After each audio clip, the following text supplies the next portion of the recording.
Hello students, welcome back. तो चलिए students, अब थोड़ा कॉम्प्लेक्स नंबर के बारे में बात करते हैं। ठीक है, तो हेडिंग डालते हैं कॉम्प्लेक्स नंबर्स।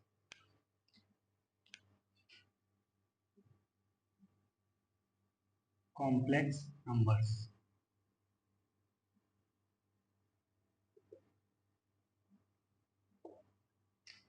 ठीक है, तो हम लिखेंगे बेटा इसमें let x and y are real numbers, then numbers in the form of x plus iota y are called complex numbers। ठीक है बेटा, तो पॉइंट नंबर 1 तो ये हो गया कि अगर x और y रियल हैं then x plus iota y, x plus iota y के फॉर्म में जो नंबर्स होंगे उनको हम कॉम्प्लेक्स नंबर बोलते हैं। ठीक है, सेकेंड पॉइंट लिख देते हैं, it is denoted by z। Complex number को हम जनरली किससे डिनोट करते हैं? z से। ठीक है, एंड z है क्या? Basically x plus iota y. यहाँ पे x कॉमा वाई क्या है? रियल। बेटा इस x को हम बोलते हैं रियल पार्ट ऑफ z। ठीक है, इसको ऐसे लिखते हैं और बोलते हैं रियल पार्ट ऑफ z। ऐसे ही हम y को क्या बोलते हैं? Imaginary part of z। Right, for example अगर हमने दिया z is equal to -3 + 4 iota, तो हमें पता लग रहा है कि रियल पार्ट ऑफ z जो है वो -3 है and imaginary part of z जो है वो 4 है। राइट, चलिए जैसे मैंने एक क्वेश्चन लिख दिया, define real and imaginary parts. ठीक है, और एक टेबल बना दी।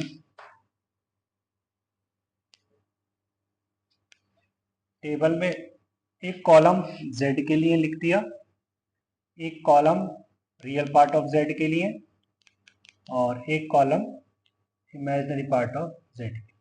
राइट, तो z को मैंने लिखा 1 माइनस रूट और -2। ठीक है, एक लिखा मैंने 1 प्लस √2, एक लिखा मैंने -1 माइनस √2 और एक लिखा मैंने 0। राइट, इनके लिए बात करनी है बेटा। तो अगर मैं बात करूं 1 माइनस ऑफ -√2 की, एक्चुअली में इसको हम 1 माइनस √2, इसको हम बेटा ऐसे भी तो लिख सकते हैं 1 माइनस √2 आयोटा, है ना। तो रियल पार्ट यहां से मेरे को क्या दिख रहा है? 1, और इमेजिनरी पार्ट क्या दिख रहा है मेरे को यहां से? -। ठीक है, अब अगर देखें 1 प्लस √2 को, तो 1 प्लस √2 को बेटा अगर देखें तो 1 प्लस √2 प्लस 0 आयोटा दिख रहा है मेरे को, तो ये है ना, क्योंकि इसमें आयोटा वाली टर्म तो मिसिंग है। तो अगर मैं रियल पार्ट ऑफ z की बात करूं तो 1 प्लस √2 है real part of z and imaginary part of z क्या है? 0। राइट, इसी तरीके से अगर मैं रियल पार्ट ऑफ z की बात करूं थर्ड के अंदर, तो मेरे को रियल पार्ट दिख रहा है -1। सर इसमें नहीं है, अरे भैया इसमें है आयोटा वाली टर्म। ठीक है, इसको आप लिखेंगे ना, √2 को लिखेंगे √2 इंटू आयोटा। तो यहाँ पर मेरे को दिख रहा है imaginary part of z is -√2 again. ठीक है, और मैंने z को लिख दिया 0, 0 इज 0 प्लस 0 आयोटा, तो real part of z is 0 and imaginary part of z is also 0। ठीक है, चलिए एक नोट डाल लेते हैं बेटा।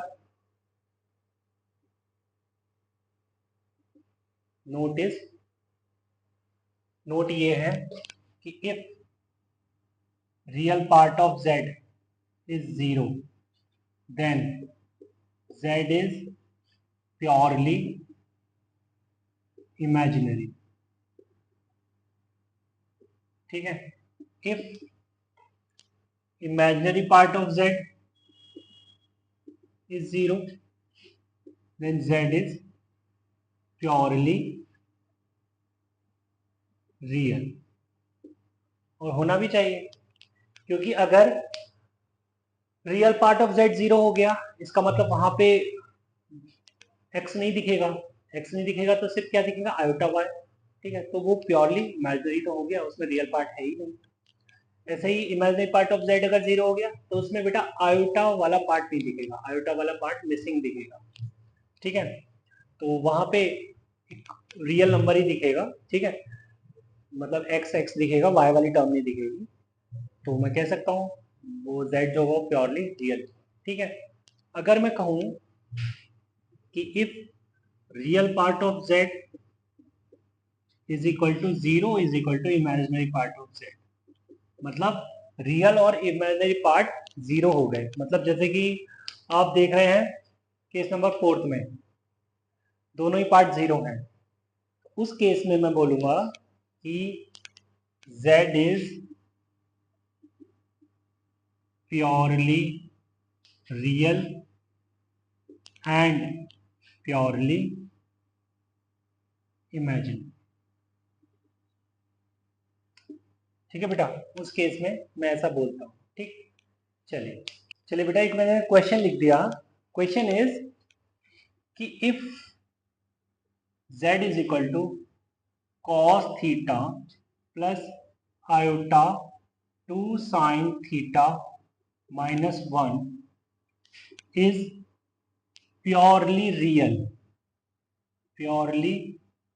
Real then theta is equal to question. हमसे बोला जा रहा है कि ये जो कॉम्प्लेक्स नंबर है ये प्योरली रियल है, तो उसके बेसिस पे बताइए थीटा क्या होगा। ठीक है यार, हमें पता है कि अगर कोई भी complex number z purely real होता है तो उसमें उसका इमेजिनरी पार्ट 0 होता है ना। तो मैं बोल सकता हूँ according to question imaginary part of z is equal to 0, right. और इमेजिनरी पार्ट क्या है बेटा, 2 साइन थीटा माइनस 1, और ये क्या होना चाहिए, ये तो 0 होना चाहिए। मीन्स मैं कह सकता हूँ sine theta is equal to half. अरे भाई ये तो क्वेश्चन बन गया ट्रिग्नोमेट्रिक इक्वेशन का, है ना। ट्रिग्नोमेट्रिक इक्वेशन में ये sine theta is equal to sine alpha लिखा दिख रहा है हमको। साइन अल्फा का मतलब है 1/2, जिसको मैं लिख सकता हूँ साइन π/6, राइट। तो मेरे लिए अल्फा हो गया π/6, तो मैं थीटा को क्या बोलूंगा, theta is equal to n pi plus minus 1 to the power n into π/6 where n belongs to z। तो ये एक जनरल वैल्यू आ गई थीटा, राइट। चलिए आगे चलते हैं बेटा, एक क्वेश्चन लिखा मैंने। Question is if z plus z cube is equal to 0 then, मैंने 4 ऑप्शन लिख दिए। Real part of z is less than 0, second real part of z is equal to 0, third imaginary part of z is equal to 0, and fourth z to the power 4 is equal to 1। ठीक, चलिए तो देखते हैं भाई, question के हिसाब से बात करते हैं। तो क्वेश्चन में लिखा है कि z प्लस जेड क्यूब 0 है, इतनी बात हमको बोली गई है। चलिए अगर z प्लस जेड क्यूब 0 है तो चलते हैं आगे, चलते हैं। तो z प्लस जेड क्यूब 0 है बेटा। तो इससे क्या पता लग रहा है, मैंने यहां से z कॉमन लिया तो रह गया z square plus 1 is equal to 0, right. तो यहां से क्या पता लग रहा है कि either z is equal to 0 और z square plus 1 is equal to 0। मतलब z 0 है या फिर z जो है वो रूट ओवर -1, तो मैं कहूँ z square is equal to -1, है ना। और z इज इक्वल टू 0 और z is equal to plus minus root over -1। मतलब कहने का ये है कि या तो z 0 आ गया या फिर z आ गया प्लस माइनस आयोटा, राइट। तो z आ गया या तो आयोटा आ गया या माइनस आयोटा आ गया या फिर 0 आ गया। मीन्स मैं कह सकता हूँ z या तो 0 है, मतलब 0 को लिखा 0 प्लस आयोटा 0, या फिर z क्या है 0 प्लस आयोटा, या फिर z क्या है 0 माइनस आयोटा।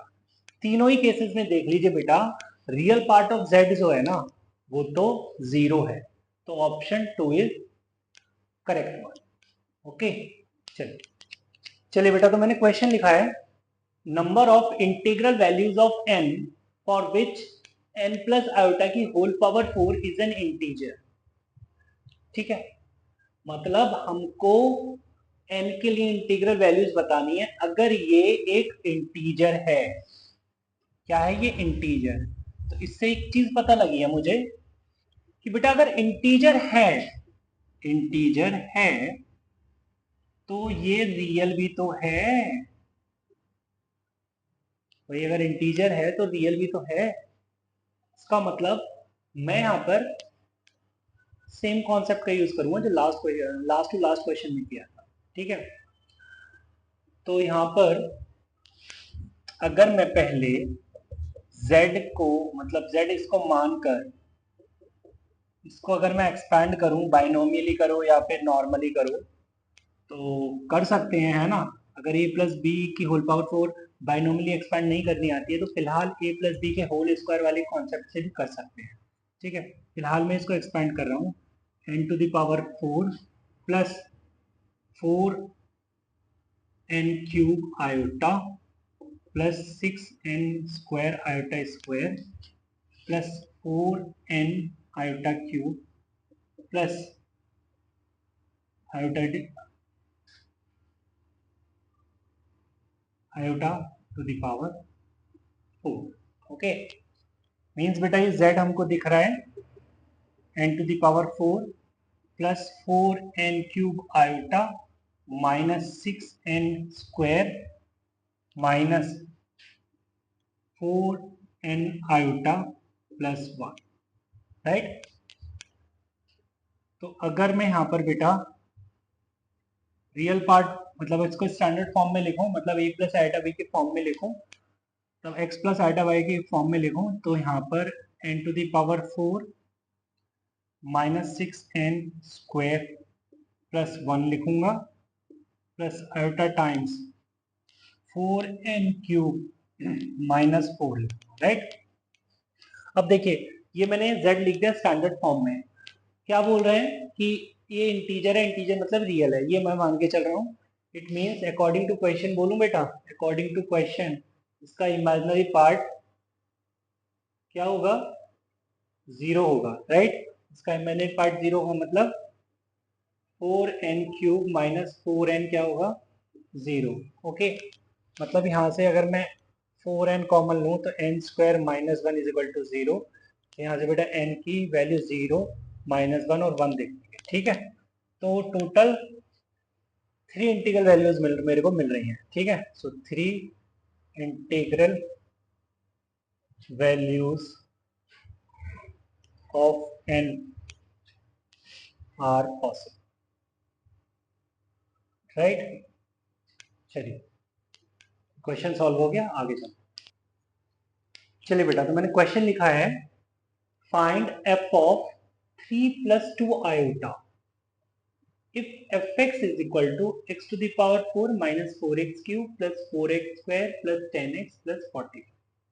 ठीक है, तो मुझे एफ ऑफ 3+4 आयोटा बताना है, राइट। तो अगर मैं x की जगह यहाँ पर 3+2 आयोटा रख देता हूँ तो बता दोगे? बड़े ऐसा पॉसिबल नहीं लग रहा है ना, अभी तुमको थोड़ा सा ये डिफिकल्ट लग रहा होगा कि भाई x की जगह अगर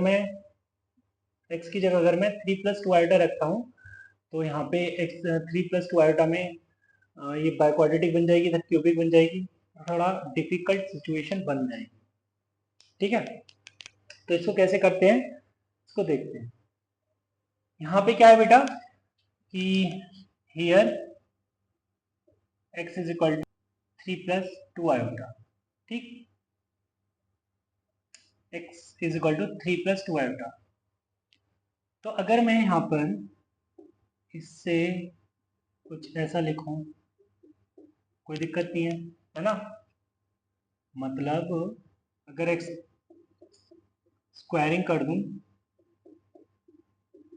और एक्सपांड कर दूं तो x square plus 9 minus 6x is equal to -4, right. तो ये हो गया x square minus 6x plus 13 is equal to 0, ठीक है। फिलहाल मैंने x को 3+2 आयोटा रखा, तो मेरे को बेटा ये क्वाड्रेटिक इक्वेशन मिल गई, ठीक है। ओके, नाउ क्या करने जा रहे हैं बस देखते रहिए। अब मैं इस बाइक्वाड्रेटिक पॉलिनोमियल को इस क्वाड्रेटिक पॉलिनोमियल से डिवाइड करता हूँ, ठीक है, इस क्वाड्रेटिक पॉलिनोमियल से डिवाइड करता हूँ, ठीक है। तो x to the power 4 minus 4x cube plus 4x square plus 10x plus 45, ठीक है। और ये हो गया x square minus 6x plus 30, ठीक है बेटा। तो मैं सिंपली डिवाइड कर रहा हूँ, तो यहाँ पे मैं लिखूंगा एक्स स्क्वायर, तो ये हो जाएगा x to the power 4 minus 6x cube plus 13x square minus plus minus, ये कैंसिल, कितना आ गया ये 2x cube minus 9x square, ठीक है। और ये प्लस का 10x नीचे उतार दिया मैंने, तो यहाँ पे मैं प्लस का 2x लिखूंगा, तो ये हो जाएगा 2x क्यूब माइनस का 12x स्क्वायर प्लस का 26x, राइट। तो माइनस प्लस माइनस ये कैंसिल आउट, और क्या बचेगा बेटा इधर, ये 3x स्क्वायर और माइनस का 16x, ठीक है, और प्लस का 45 उतार दिया, ठीक है। तो प्लस का 3, ये हो जाएगा 3x स्क्वायर माइनस का 3 6 18x, और ये हो गया 13 3 13 माइनस प्लस माइनस, ठीक है, ये कैंसिल, क्या बच गया बेटा यहाँ पे 2x प्लस 6, राइट। तो ये चीज आ गई है ना, जो रिमाइंडर बच गया है वो 2x प्लस 6 बच गया है। अब देखते हैं कि मैं क्या यहाँ पे स्टेटमेंट देने वाला हूँ। तो देखिए बेटा, नाउ हम ये जानते हैं कि dividend is equal to divisor into quotient plus remainder, Euclid division lemma, तो इतना तो हमें पता ही है ना कि dividend is equal to divisor into quotient plus remainder. तो अगर मैं लिखता हूँ x to the power 4 minus 4x cube plus 4x square plus 10x plus 45, तो किसके बराबर हो जाएगा, divisor, that is x square minus 6x plus 13 divisor into quotient, quotient बेटा क्या मिला है मुझे, मिला है ये x square plus 2x plus 3 plus remainder, remainder क्या है बेटा 2x प्लस 6, राइट। तो बच्चे ये वाली चीज हो गई जीरो, पूछो क्यों, क्योंकि जो डिवाइजर था मेरा उसकी वैल्यू तो जीरो थी, right.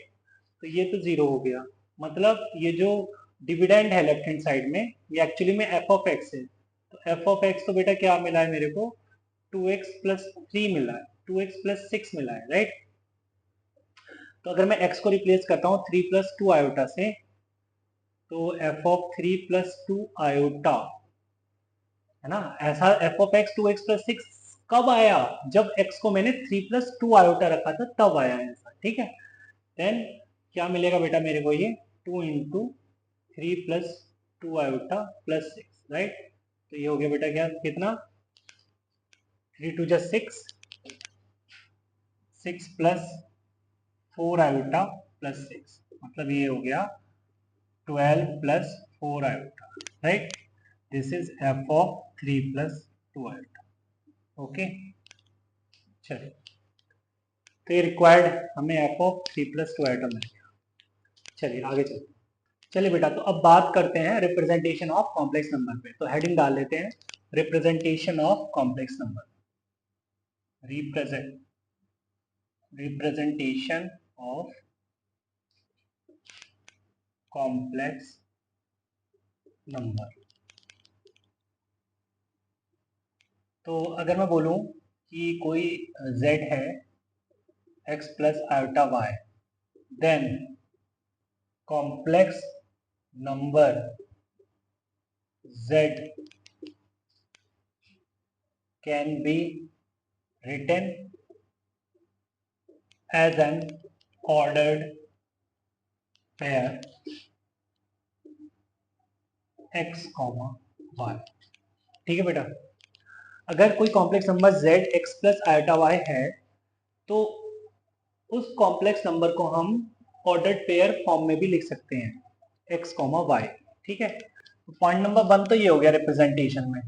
Point number 2, z x, y can be represented in an argand plane और कॉम्प्लेक्स प्लेन और गॉसियन प्लेन। ठीक है, तो जैसे हम रियल नंबर्स के लिए कोऑर्डिनेट प्लेन की बात करते हैं, है ना, कार्टेशियन प्लेन की बात करते हैं, कॉम्प्लेक्स नंबर्स के अंदर हम उसी कार्टेशियन प्लेन को हम आर्गन प्लेन बोलने लगते हैं। और क्या करते हैं, हम एक्स एक्सिस वाई एक्सिस को रियल एक्सिस और इमेजिनरी एक्सिस बोलने लगते हैं। तो जैसे यहाँ पर ये रियल एक्सिस हो गई बेटा, ये को बोला हमने रियल एक्सिस। ठीक है, ये हो गई हमारे लिए इमेजिनरी एक्सिस। हालांकि अभी भी हम रियल एक्सिस पे एक्स कोऑर्डिनेट प्लॉट करेंगे, इमेजिनरी एक्सिस पे वाई कोऑर्डिनेट ही प्लॉट करेंगे। ठीक है, तो ये जो कॉम्प्लेक्स नंबर z है, राइट, जिसको मैं क्या बोल रहा था, x प्लस आयोटा y, ये किसके इक्वल है, ऑर्डर्ड पेयर x, y। ठीक है, ऑर्डर्ड, आगे से मैं जब भी ये आर्गन प्लेन ड्रॉ करूंगा तो z को x, y लूंगा डायरेक्ट। ठीक है, x प्लस आयोटा y नहीं लिखूंगा। ठीक है, तो x, y का मतलब यही है बेटा कि रियल एक्सिस के अलोंग हम x यूनिट चले होंगे, है ना, और तो ये x हो गया। इमेजिनरी एक्सिस के अलोंग हम y यूनिट चले होंगे, ठीक है, तो ये y हो गया, राइट। तो अगर मैं z को ओरिजिन से ज्वाइन कर दूं, ठीक, इसको पॉइंट P बोल देते हैं, तो बेटा ये क्या मिलेगा हमको, root over x square plus y, right. तो ये रिप्रेजेंटेशन है कि कोई कॉम्प्लेक्स नंबर है, उसके कॉरेस्पॉन्डिंग हमने ऑर्डर्ड पेयर बनाया और उसको हमने आर्गन प्लेन में दिखा दिया, जैसे किसी पॉइंट को दिखाते हैं। ठीक है, अच्छा, यहाँ पर एक इंपॉर्टेंट चीज है वो नोट करने वाली ये है कि a complex number also behaves like a position vector और वेक्टर। ठीक है, क्योंकि यहाँ पर इसके साथ कॉम्प्लेक्स नंबर का मैग्नीट्यूड तो होता ही है, साथ में डायरेक्शन भी होती है। ठीक है, देखो ये पॉइंट कहीं पर भी लाई कर सकता है, यहाँ पर भी हो सकता है कल को, यहाँ पर भी हो सकता है कल को। ठीक है, तो ये इसकी डायरेक्शन जो है, वैसे अभी मैं लिख देता हूँ, थीटा एंगल जो बन रहा है ये ओपी का रियल एक्सिस के साथ, है ना, ये कल को डायरेक्शन बताएगा किसकी, इस कॉम्प्लेक्स नंबर की। और मैग्नीट्यूड क्या होगा बेटा, ये जो लेंथ ओपी है इसका मैग्नीट्यूड बनने वाला है। ठीक है, ये बात हम नेक्स्ट क्लास में देख करेंगे। ठीक है, फिलहाल इतना समझ लो कि कॉम्प्लेक्स नंबर किसकी तरह बिहेव करता है, पोजीशन वेक्टर की तरह। ठीक है, चलिए एक क्वेश्चन नोट करते हैं। चलिए बेटा, तो मैंने क्वेश्चन लिखा है which of the following is a complex number. यहाँ पे मैंने 4 ऑप्शन लिख दिए। ऑप्शन 1 इज आइटा की पावर 4, आइटा की power 5। Option second is root over -1, iota की power 8। Option third is root over e comma iota की power 8 and option fourth is 10 pi by 2 log 2। देखो बेटा, अभी अभी बात हुई है कि किसी भी कॉम्प्लेक्स नंबर को हम ऑर्डर्ड पेयर फॉर्म में लिख सकते हैं, राइट। तो यहाँ पर मैंने ऑर्डर्ड पेयर ही तो लिखे हैं, ठीक है। तो कौन सा पेयर कॉम्प्लेक्स नंबर को रिप्रेजेंट करेगा, ठीक है। अब देखो, तुम जल्दी जल्दी में क्या भूल गए, ये भूल गए कि एक्स और वाई जो होते हैं वो रियल ही होते हैं, राइट। यहाँ पे ये एक्स रियल होता है और वाई भी रियल होता है, ठीक है। तो अगर हमें क्या देखना है कि भाई ऑर्डर्ड पेयर जो भी हैं इसके अंदर रियल नंबर लिखे होने चाहिए। तो आइटा की पावर 4 1 होता है, ठीक है, रियल है। आइटा की पावर 5 मतलब आयोटा होता है, वो तो रियल नहीं है। इसका मतलब फर्स्ट तो बाहर हो गया। सेकंड की बात करें, रूट ओवर -1, लो जी, फर्स्ट कंपोनेंट ही आयोटा आ गया, बाहर कर दो इसको। हालांकि आयोटा की पावर 8 1 होगा, बट ये तो गेम से बाहर है। रूट ओवर ई एक रियल नंबर है, रूट ओवर ई, और आयोटा की पावर 8 1 है। तो मुझे लगता है ये तो हो जाना चाहिए कॉम्प्लेक्स नंबर, ठीक है, क्योंकि इसके अंदर तो दोनों कंपोनेंट रियल है, इसका मतलब ये तो हो जाएगा, राइट। अच्छा, ऑप्शन फोर्थ की बात करें तो 10 पाई बाई 2। 10 पाई बाई 2 क्या होता है, डिफाइन ही नहीं होता, इन्फिनिटी को अप्रोच कर जाता है, ठीक है। तो इसको मैं रियल नहीं बोलूंगा, ठीक है, इसलिए ये भी नहीं हो सकता, ठीक है। तो ये हो गया बेटा। इसके कॉरेस्पॉन्डिंग अगर मैं z लिखना चाहूँ तो क्या लिखूंगा, रूट ओवर ई प्लस ये क्या है 1 है ना, तो ये हो जाएगा आयोटा, राइट, ये बन जाएगा। अरे क्योंकि y जो है वो तो 1 है, तो 1 इंटू आयोटा, तो आयोटा। चलिए बेटा, तो आज की क्लास हम यहीं रोकते हैं, मिलते हैं नेक्स्ट क्लास में, तब तक के लिए बाय बाय, टेक केयर।